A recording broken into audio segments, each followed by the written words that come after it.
Hello and welcome to Inside the Pod. I'm Ben Pike and today we're going to dive into the April 2025 Pulse Market Update, which has been released today by the PGRO. So whether you are out finishing off drilling, which the fine weather will have certainly helped you with, or whether you're just grabbing a cuppa, we've got the latest on the market conditions and a few agronomy notes to keep you one step ahead this spring. So we'll start with a general market overview before we dive into individual crops. The markets have been ticking along in a rather slow and steady fashion since the 2024 harvest. We didn't see the usual big pre-Christmas movements. Instead, a more drawn-out trickle of trade has shaped the season. There'll be a few reasons for the slowdown and probably a combination of factors at play. Firstly, a very open autumn meant that wheat drilling took the spotlight for many, and also many pulse crops came off damper than usual. And with fewer pulses hitting the market early on, values have stayed propped up, but perhaps a bit too high to keep the buyers biting. So now, with the stores starting to empty, we're seeing a small rethink on how big the 2024 crop actually was. Of course, there's plenty going on in the world, both domestically and globally, to affect the pulse market trade as well. We can't ignore recent changes to government support, the end of the SFI scheme, which came very abruptly and late in the game too, leaving a fair bit of uncertainty, especially for spring sown crops. One bright spot perhaps is that pea contracts have flown off the shelves this spring, with many closing even before the end of the drilling window. But the bean acreage is perhaps another story. In 2024, as we reported, the cropping area was down some 37%, and forecasts for this year aren't too cheerful either, with estimates ranging from another 2% up to even a 15% drop. That said, spring drilling conditions have been excellent, though now we're crossing our fingers for some April rain to help the late emerging crops catch up. So looking at individual crops, and all of the prices that I'm about to quote, as always, are going to be per tonne ex-farm.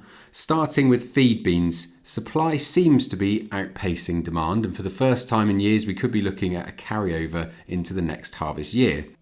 Prices have dipped slightly, hovering around the £217 per tonne mark, but don't expect any last-minute rush, as most feed compounders are sitting this one out until the 2025 crop is in.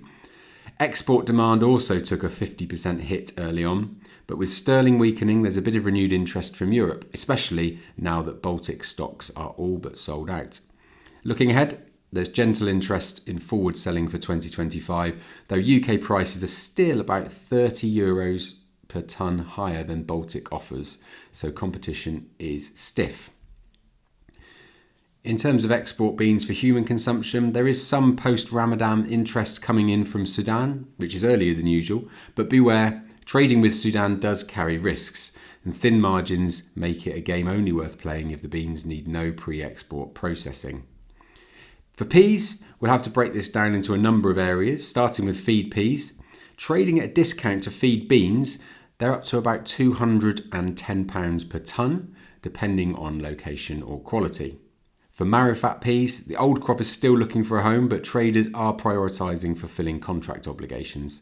Production contracts for crop 2025 were snapped up early, hitting the £400 to £450 per tonne mark. Contracts for 2026 are expected soon, so if you're keen, it's time to start thinking about land preparation.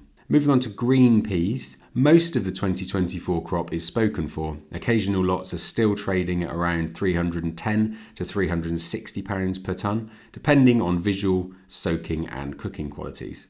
Contracts for 2025 are still on offer, and guaranteed values of around £325 to £425 per tonne, depending on structure. Keep your eyes peeled for 2026 options too. On yellow peas, oversupply is the name of the game. The global market is flooded and there is very little appetite for forward contracts right now. But that said, the long-term outlook still sees big demand for plant protein, starch and fibre. Maple peas are perhaps one for the optimists. Supplies are tight and prices are strong, so over £500 a tonne if you've got any left to sell. Contracts for crop 2025 are still available at around £425 a tonne, but be mindful of yield penalties for late drilling. Before we go, a quick check-in on crop management. If you're seeing dry soils, which many of us are at the moment, you may also see uneven emergence, which could impact herbicide efficacy. You need to check out the PGRO's updated guidance for peas and beans on pre- and post-emergence herbicide use, and always follow the label. And pea moth season is nearly upon us, so get those traps prepped and get ready to go in early May. Again, on the pgro.org website, you can find all the info and trusted suppliers for those. There's also some handy how-tos on our YouTube channel for how to trap pea moth effectively. That's all for this month's Pulse Market Update and this episode of Inside the Pod. Don't forget, PGRO has loads of helpful videos and podcasts over on YouTube, which are great to refer to before you go out to the field. And as always, this info from PGRO's Independent Market Report is a guide, not gospel, so always talk to your merchant or advisor before making big decisions. If you've got any questions or feedback or even topics you'd like us to cover in future episodes of Inside the Pod, please drop us a line through either LinkedIn, X or directly through the PGRO's website. That's it for today. Until next time, thanks for listening.